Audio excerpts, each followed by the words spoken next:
Ang magsasaka. Siya ang sumisiguro na malagyan ng masusustansyang pagkain ang ating hapagkainan. Ngunit siya ay ang pinakamahirap at kadalasan walang kasiguruhan ang kita pagdating ng bagyo, baha, tag-init.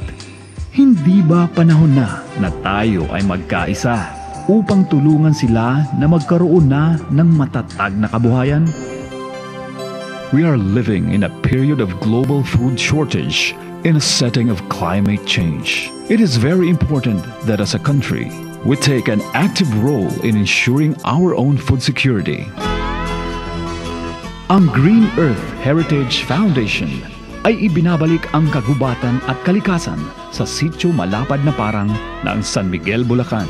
Sila ay nagbibigay kabuhayan at bagong pag-asa sa mga magsasaka na nais makilahok sa kanilang magagandang programa upang matuto ng mga pamamaraang organiko. Ito ang pagpapatubo ng mga pananim na walang paggamit ng mga kemikal at hindi natural na mga fertilizer na nakakasama sa ating kalusugan at kalikasan. Makipanayam, sumuporta sa magandang kinabukasan ng ating lupa at mga magsasaka. Green Earth Heritage Foundation. Matatagpuan sa internet sa www.greenearthheritage.org.